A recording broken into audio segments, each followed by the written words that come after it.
साथियों, चैनल हिंदी विषय एवं साहित्य में आप सभी का पुनः हार्दिक अभिनंदन है। और आज हम सॉल्व करेंगे जून 2015 नेट परीक्षा का द्वितीय एवं तृतीय प्रश्न पत्र। इसके अंतर्गत कुल हम 70 प्रश्न सॉल्व करेंगे। जैसा कि आप सभी जानते हैं, यह हमारी 2000 महत्वपूर्ण प्रश्नों की सीरीज है और इसके अंतर्गत अब तक हम 1000 प्रश्न सॉल्व कर चुके हैं। यानी कि यदि ये हमारे 14वें नंबर का पुराना पेपर है। इससे पूर्व के पुराने पेपर यदि आपने अभी तक नहीं देखे हैं तो चैनल पर प्लेलिस्ट बनी हुई है नेट परीक्षा के पुराने पेपर, तो वहां आप जाके उसे चेक कर सकते हैं। आज का पहला प्रश्न है, महापंडित राहुल सांस्कृत्यायन ने इनमें से किस कवि को हिंदी का पहला कवि माना? तो यह बार बार रिपीट होने वाला प्रश्न है, आप सभी इसका उत्तर जानते होंगे। सरहपाद को उन्होंने हिंदी का प्रथम कवि माना था। दूसरा प्रश्न है, संदेशऊ सविरथऊ पई मई कहणु न जाए जे कालांगुली मुंदड़ऊ सो बाहंडी समाए। तो जैसा कि इसका पहला जो शब्द है संदेशड़ऊ, तो यह अध्ययन अथवा अब्दुल रहमान की रचना संदेश रासक से ली हुई पंक्तियां हैं। रामचंद्र शुक्ल का इतिहास ग्रंथ आप सबके पास होगा तो आपको आसानी से ये पंक्तियां मिल जाएंगी। बाकी यदि आप लोग रामचंद्र शुक्ल का इतिहास ग्रंथ न पढ़ना चाहें और शुरुआत यदि आप कर रहे हैं हिंदी साहित्य से तैयारी की प्रतियोगी परीक्षाओं की, तो एक चैनल पे मैंने आपको एक बुक पढ़ाई है, हिंदी साहित्य का सरल इतिहास। उसमें भी काफ़ी उदाहरण मिल जाते हैं जो कि रामचंद्र शुक्ल ने जिन पंक्तियों के विषय में लिखा है, तो वो सब चीज़ें वहाँ भी मिल जाएंगी, तो आप वहाँ से देख लें। आगे है, कबीर की अपेक्षा खुसरो का ध्यान बोलचाल की भाषा की ओर अधिक था। यह कथन किसका है? तो यह शुक्ल जी का कथन है। और इस प्रकार के कथनों को देखिए, जैसे कि ये जो पंक्तियां हैं, संदेशऊ सविरथ व्याय या कण्हपा की हैं, सरहपा की, तो ये पंक्तियां आपको सभी इतिहास की बुक्स में मिल जाएंगी। लेकिन जो रामचंद्र शुक्ल के कथन है, यानी किसी लेखक को लेकर, जो उन्होंने रचनाकार को लेकर जो बातें कही हैं, उसके लिए आपको शुक्ल जी का ग्रंथ पढ़ना ही पड़ेगा। जैसे कि मैं आपको यहाँ पे दिखाऊंगी। आज ये शुक्ल वाला इतिहास ग्रंथ मेरे पास है, तो ये शुक्ल जी का इतिहास ग्रंथ है और इसमें है, यहाँ देखिए आप, अमीर खुसरो का परिचय दिया हुआ है 8वें नंबर पर और यहाँ पर ये पंक्तियाँ लिखी हुई हैं कि कबीर की अपेक्षा खुसरो का ध्यान बोलचाल की भाषा की ओर अधिक था। तो इस प्रकार की ये जो पंक्तियाँ हैं, इनके लिए आपको देखिए ये पढ़ना पड़ेगा आपको शुक्ल का ग्रंथ। और एक 2 साल पहले जो पेपर हुआ था 3रे नंबर का, यानी अब से पीछे की तरफ जब हम जाएंगे तो 3रे नंबर का, उसमें 30 से 35 कथन शुक्ल से पूछे थे और वो एनटीए द्वारा लिया गया था। यानी एनटीए द्वारा जब से परीक्षा करवाई जा रही है तब उसमें पेपर में था वो, तो उससे रामचंद्र शुक्ल की जो किताब है, अचानक से दोबारा इसका महत्व बढ़ गया था। देखिए 2 से 3 प्रश्न तो हमेशा ही आते हैं, लेकिन 30-35 जो प्रश्न है एक लेखक है कि ग्रंथ से पूछना अपने आप में एक महत्व की बात है। तो इसलिए यदि आप पढ़ना चाहें तो रामचंद्र शुक्ल का इतिहास ग्रंथ देख सकते हैं। आगे बढ़ते हैं, किसके रचयिता तुलसीदास नहीं है? तो हम पूर्व में पढ़ चुके हैं। वैराग्य संदीपनी में संत महंतों के जीवन का वर्णन है, उनकी किस प्रकार दिनचर्या होती है उसका वर्णन है। कृष्ण गीतावली है, तो ये जब वो वृंदावन गए थे तुलसीदास जी घूमते हुए, तो वहाँ लगभग वही भ्रमर गीत सूरदास का उसका उल्लेख है। उस सबसे संबंधित चीज़ें हैं। पार्वती मंगल में शिव पार्वती के विवाह का वर्णन है। तो ये तीनों ही रचनाएं हम पूर्व में पढ़ चुके हैं तुलसीदास जी के। तो बची एक हनुमान चरित और ये रणमल पांडे की रचना है। आगे देखते हैं, जायसी पहले कवि हैं, सूफी बाद में। कथन किसका है? तो सारे कथन शुक्ल जी के नहीं हो सकते। यह कथन है विजय देव नारायण शाही का। जायसी तुलसीदास और सूरदास तीनों की त्रिविधि, तीनों के ऊपर इन्होंने अपना ग्रंथ लिखा है, अपना जो आलोचनात्मक ग्रंथ है, तो इनके ऊपर इनकी जो पुस्तक है उनका संपादन इन्होंने किया है। लेकिन यह कथन आप याद रखिएगा विजय देव नारायण शाही का है, बिल्कुल भी कंफ्यूज हमें नहीं होना है। जसोदा कहा कहाँ हो बात, तुम्हारे सुत के कर्तव्य मुँह पे कहे नहीं जात, सूरदास। लेकिन सूरदास इसका सही उत्तर नहीं है। भले ही इस पुस्तक में सूरदास दिया हो, लेकिन पूर्व के प्रश्न पत्रों में हम पढ़ चुके हैं कि इसका सही उत्तर है चतुर्भुज दास। ठीक है, आगे देखते हैं। यह भी आपको शुक्ल जी का जो ग्रंथ है उसमें आसानी से आपको मिल जाएगा। अधर मधुरता कठिनता कुछ तीक्ष्णता त्योर रस कवित्व परिपक्वता जाने रसिकना और। तो यह जो दोहा है, यह आचार्य कवि भिखारी दास द्वारा लिखा हुआ। इसी को मैं देख रही थी, इसी वाले प्रश्न को मैं चेक कर रही थी इस इतिहास ग्रंथ में, तो मुझे आपका ये वाला मिल गया कि कबीर की अपेक्षा खुसरो का ध्यान बोलचाल की भाषा की ओर अधिक था। तो हम सब जानते हैं कि भिखारी दास ने अपना जो लक्षण ग्रंथ लिखा था उसका नाम था श्रृंगार निर्णय, और श्रृंगार निर्णय के अंतर्गत उन्होंने जो है सुंदरता की, नायिका के सुंदरता की ये परिभाषा दी थी। तो सही उत्तर होगा भिखारी दास। और भिखारी दास की एक अन्य प्रसिद्ध पंक्तियां जो पूछी जाती हैं कि आगे के कवि रीझ है तो कविताई है, नहीं तो राधिका सुमिरन को बहानो है। आगे देखते हैं, रीति मुक्त कविता की विशेषता कौन सी है? स्वच्छंदता। जिन्होंने रीति मुक्त, जो आलम, बोधा, घनानंद, ये सब इसके कवि हैं, रीति मुक्त धारा के कवि हैं, और स्वच्छंदता इनकी विशेषता है, क्योंकि ये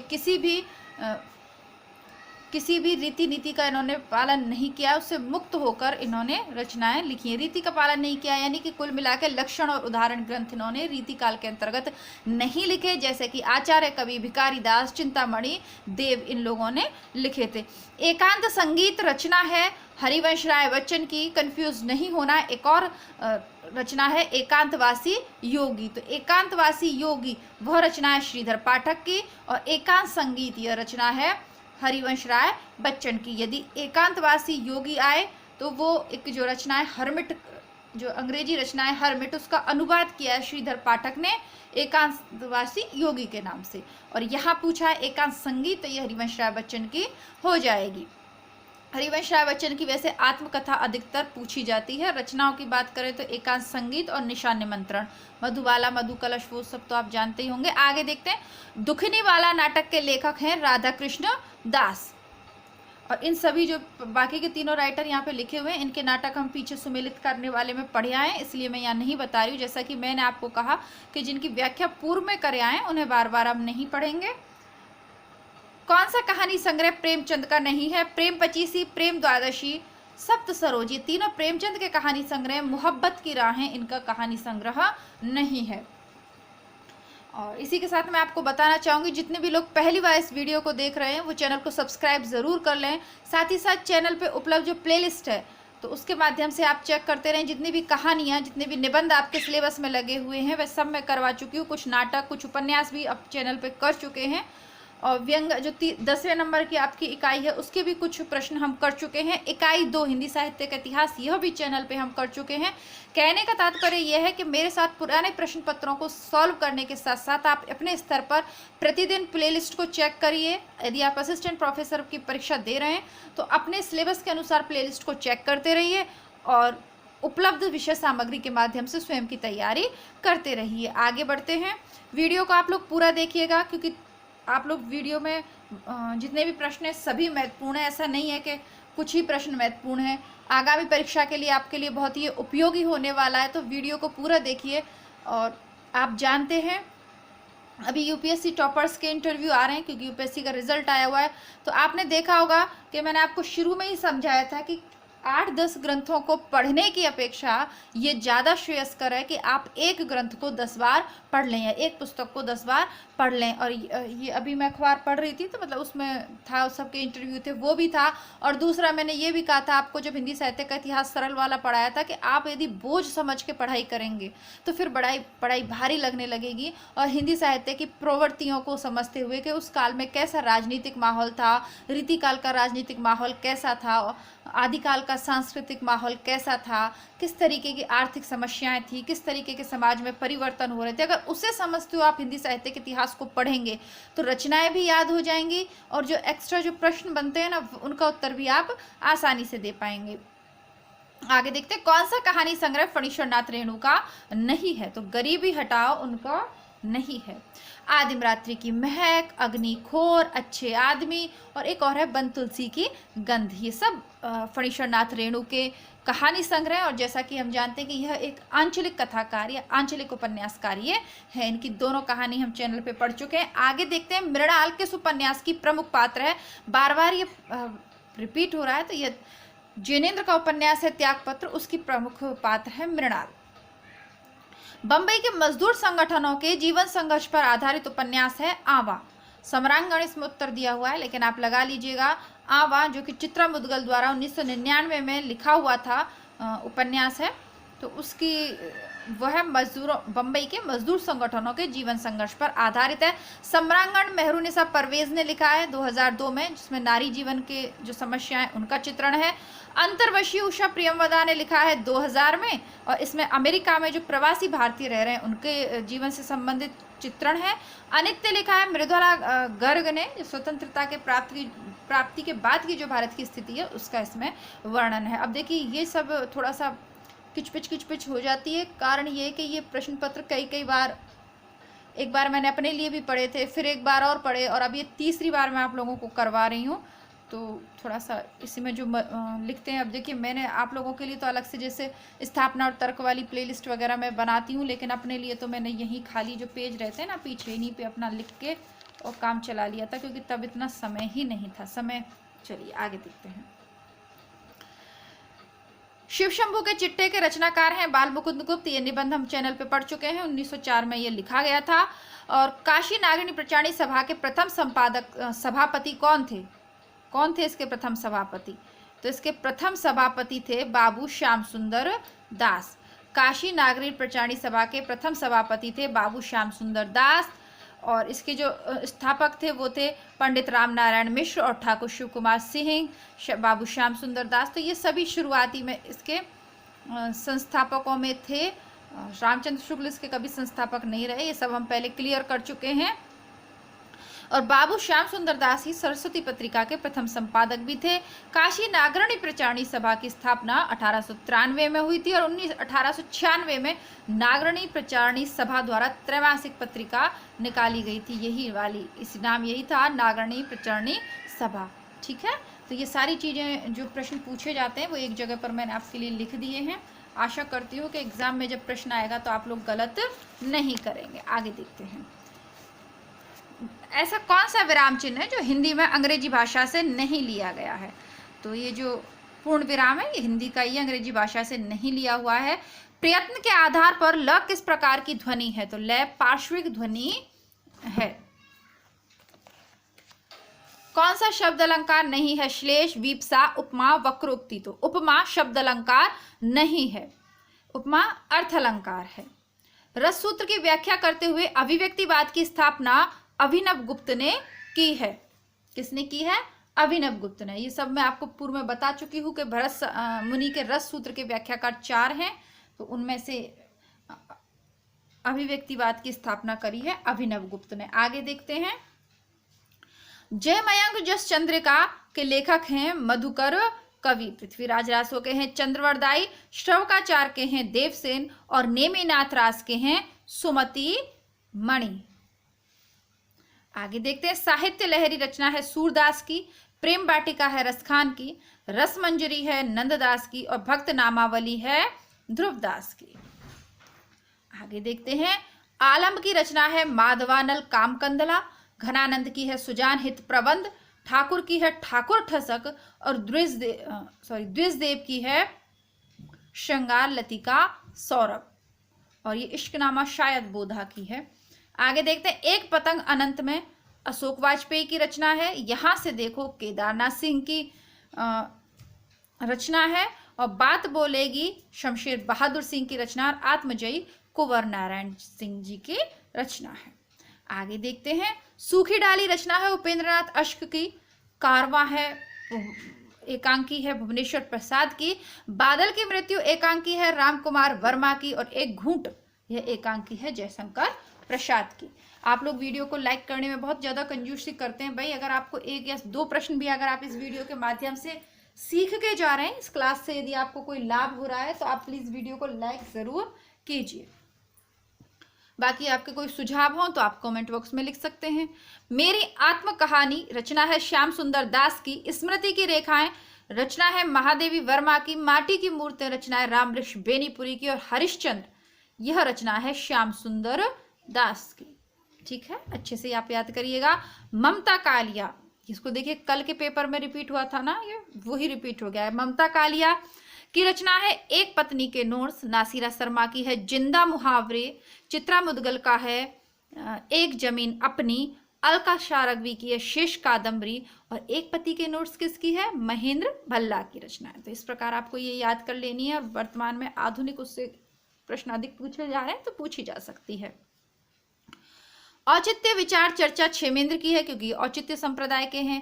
ध्वन्यालोक आनंदवर्धन की है। श्रृंगार प्रकाश भोजराज की है और काव्य मीमांसा है राजशेखर की। आगे देखते हैं, हिंदी साहित्य के 80 वर्ष शिवदान सिंह चौहान। ऐसा लग रहा है जैसे कल वाला पेपर ही यहाँ पे उठा के वापस दे दिया हो, 2014 वाला ही। शब्द और मनुष्य परमानंद श्रीवास्तव।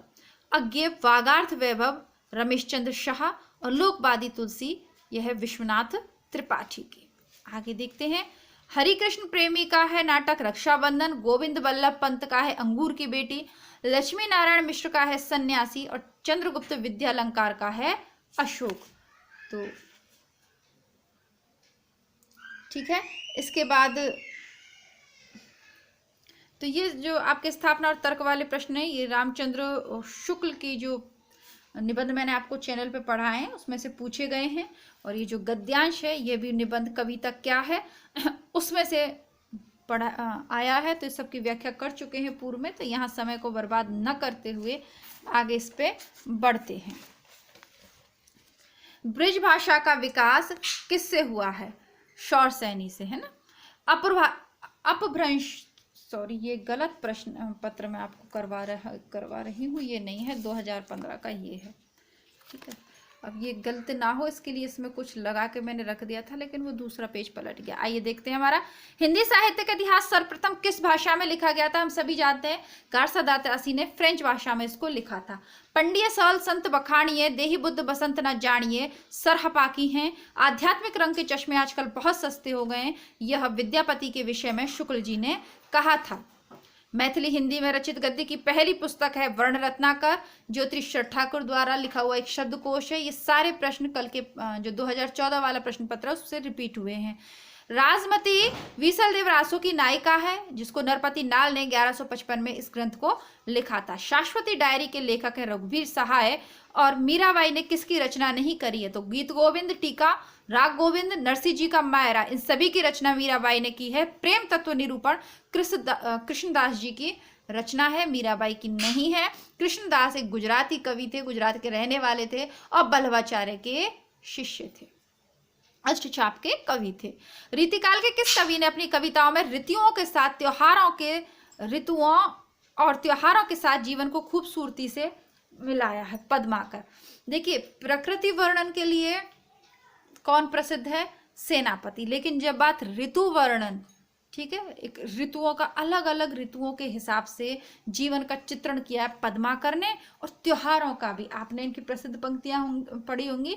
नैन नचाए कहिए मुस्काए, लला फिरइयो खेलन होरी। तो इसी से भी आप लगा सकते हैं, अगर आपने पढ़ा हुआ नहीं है तो आप इससे भी लगा सकते हैं। होली का त्योहार है तो उसमें बहुत ही सुंदर वर्णन इन्होंने किया है। आगे देखते हैं, कौन सी रचना देव की नहीं है? तो हम पढ़ चुके हैं कि कवि कुल कल्पतरु रचना है चिंतामणि की, तो यह देव की नहीं है। बाकी भाव विलास, भवानी विलास, अष्टयाम, ये सब देव की रचनाएं हैं। सूर समाना चंद में दहु किया घर एक, यह काव्य पंक्ति है कबीरदास जी की। रास पंचाध्यायी कौन से छंद में लिखी गई है? रोला छंद में लिखी गई है, नंददास जी की रचना है। राधा वल्लभ संप्रदाय के प्रवर्तक हैं, रिपीट हो रहे हैं सारे प्रश्न, हित हरिवंश हैं। प्रकृति के नाना रूपों के साथ केशव के हृदय का सामंजस्य कुछ भी न था। क्यों? क्योंकि केशव कौन थे? कठिन काव्य के प्रेत थे। तो ये रामचंद्र शुक्ल ने कहा है, हमन है इश्क मस्ताना, हमन को होशियारी क्या, रहे आजाद या जग में, हमन दुनिया से यारी क्या। तो इसको कबीरदास जी दे रखा है कई एग्जाम ये पुराने पेपर्स में, लेकिन इसका सही उत्तर तो मुझे नहीं मालूम, लेकिन जहाँ तक मेरी समझ है और इस बुक में दिया हुआ है नजीर अकबराबादी, ठीक है। कबीरदास जी की तो इस तरीके की भाषा है नहीं। चलिए आगे देखते हैं, हिंदू मग पर पाव न रखो का बहुतों जो हिंदी भाग्यों, यह पंक्तियां किस बोली में है? तो ये अवधी भाषा में लिखी हुई पंक्तियां हैं। नूर मोहम्मद की जो रचना है अनुराग बांसुरी, वहाँ उन्होंने इसको लिखा है, क्योंकि उन पर ये आरोप लगा था कि वो हिंदी का समर्थन कर रहे हैं ना, मुसलमानों ने उन पर ये आरोप लगाया। तब उन्होंने कहा था कि मैं हिंदू मग पर, यानी हिंदू का जो स्थान है वहाँ पर पाव पैर भी नहीं रखता हूँ, यानी जाता भी नहीं हूँ। वो उससे क्या फ़र्क पड़ता है कि यदि मैं उनकी भाषा हिंदी बोलता हूँ, अर्थात अवधी में उन्होंने रचना करी थी, है ना। अनुराग बांसुरी, इंद्रावती इनकी प्रमुख रचनाएं। एक तनी हुई रस्सी है जिस पर मैं नाचता हूं, तो ये अज्ञे की पंक्तियां हैं। युगधारा के रचयिता हैं नागार्जुन। शब्द जादू हैं, मगर क्या यह समर्पण कुछ नहीं, यह पंक्तियां हैं रघुबीर सहाय की। वीति विभावरी जागरी, अंबर पनघट में डुबो रही, तारा घट उषा नागरी, तो ये पंक्तियां जयशंकर प्रसाद के किस काव्य संग्रह में संकलित हैं, तो ये लहर में संकलित हैं। अंधा कुआं किसकी नाट्य कृति है, लक्ष्मी नारायण लाल की। मल्लिका किस नाटक की पात्र है, आषाढ़ का एक दिन की पात्र है यह। और कौन सी कहानी राजी सेठ की नहीं है, तो जाह्नवी कहानी है जैनेन्द्र की। बाकी समानांतर चलते हुए, अपने दायरे और गलत होता पंचतंत्र, ये सब हैं किसकी, राजी सेठ की कहानी है। इनकी कहानियां पहली बार पूछी हुई है, रिपीटेड प्रश्न नहीं है, थोड़ा ध्यान से देखेंगे। आधा गांव उपन्यास में चित्रित गांव है गंगौली। आधा गांव किसका है, राही मासूम रजा का है। महिला पुलिसकर्मियों के जीवन पर आधारित उपन्यास है गुन्हा बेगुनाह, जो कि 2011 में मैत्री पुष्पा ने लिखा था। ग्लोबल गांव के देवता उपन्यास है रणेंद्र का। मुन्नी मोबाइल है प्रदीप सौरभ का। और जिंदा मुहावरे अभी हमने देखा नासिर शर्मा का 1993 में लिखा हुआ है। छप्पर के लेखक हैं जयप्रकाश करदम। कौन सी युक्ति निबंधकार रामचंद्र शुक्ल की नहीं है, तो इसके लिए देखिए मैंने आपको पहले भी कहा है कि मैंने आपको बहुत ही सोच समझ के रामचंद्र शुक्ल के कुछ महत्वपूर्ण निबंध चैनल पे करवा दिए 4-5, वो आप देख लीजिए। उसके माध्यम से स्थापना और तर्क वाले कथन, पंक्तियों वाले कथन और इस प्रकार के कथन, बहुत सारी चीजें आपकी सॉल्व हो जाएंगी, और गद्यांश भी। तो हृदय प्रसार का एक स्मारक स्तंभ काव्य है, यह उन्हीं का है। श्रद्धा और प्रेम के योग का नाम भक्ति है, यह भी उन्हीं का निबंध है। धर्म की रसात्मक अनुभूति का नाम भक्ति है, यह भी श्रद्धा और भक्ति नामक निबंध से लिया गया है। काव्य एक अखंड तत्व या शक्ति है जिसकी गति अमर है, तो ये उनका कथन नहीं है, क्योंकि ऐसा तो हमने कहीं नहीं पढ़ा। कविता क्या है निबंध हमने पूरा पढ़ा है, उसमें ऐसा कहीं नहीं पढ़ा, तो यही सही उत्तर होगा। कौन सा एकांकी भुवनेश्वर प्रसाद का है, तो स्ट्राइक, यह एकांकी है भुवनेश्वर प्रसाद की। एकांकी अभी सिलेबस में नहीं है, लेकिन फिर भी पूछ ले तो कुछ कह नहीं सकते। भारतेंदु बाबू हरिश्चंद्र का जीवन चरित्र ग्रंथ के रचनाकार हैं राधा कृष्ण दास। अभी उसमें आया था पीछे वाला जो पेपर, सेकंड पेपर किया था हमने, भारतेंदु हरिश्चंद्र मिलान करने वाले में था ये। शिशु संवेदना की कहानी नहीं है, तो कजा की, नादान दोस्त, दो सखियां, ये सभी हैं। चोरी नहीं है। विभक्ति विचार नामक पुस्तक की रचना करी है कामता प्रसाद गुरुजी ने। और काव्य सर्जन एक प्रकार के ईश्वरीय उन्माद का परिणाम है, यह कथन किसका है, कॉलरिस का। और जादू यथार्थवाद शब्द का सबसे पहले प्रयोग किया था जुआन रूफो ने। मार्क्सवादी विचारक कौन नहीं है, जोसेफ एडिसन। कौन सा कथन सत्य है, तो प्लेटो की दृष्टि आदर्श परक थी और अरस्तु की यथार्थ परक, यह सही है। विरुद्धों का सामंजस्य कर्म क्षेत्र का सौंदर्य है, यह किसकी धारणा है, रामविलास शर्मा की। यह भी परसों वाले पेपर में यानी 2013 वाले प्रश्न पत्र में रिपीट हुआ था। विरुद्धों का सामंजस्य कर्म क्षेत्र का सौंदर्य है, ये किसकी धारणा है, रामविलास शर्मा की। स्वकीय नायिका भेद का कौन सा, स्वकीय नायिका का भेद कौन सा नहीं है, मध्या, मुग्धा, प्रौढ़ा, वासक सज्जा। तो ये मध्या, मुग्धा, प्रौढ़ा ये सब नायिका के भेद हैं, वासक सज्जा नहीं है। ध्वनि सिद्धांत के आचार्य हैं आनंदवर्धन, क्योंकि ध्वनि को सुनने से आनंद का वृद्धि होती है। संवेदनशीलता का असहचार्य, यह अवधारणा किसकी है, F.R. लीविस की यह अवधारणा है। महादेवी वर्मा की किस कृति में जीव जंतु और पशु पक्षियों से संबंधित संस्मरण है, मेरा परिवार में, ठीक है, जिसमें गिल्लू गिलहरी वाला संस्मरण हम लोगों ने पढ़ा है स्कूल स्तर पे। और एक और है उनका गौरा, गाय वाला, वो भी लगा हुआ है, अपने पढ़ा हुए हैं, दोनों पढ़े हुए हैं, तो आप आसानी से कर सकते हैं। भारतीय काव्य शास्त्र में रसगत दोषों की संख्या कितनी मानी गई है, 10 मानी गई है। आगे देखते हैं, ये फिर स्थापना तर्क वाले ये सब हम छोड़ दे रहे हैं।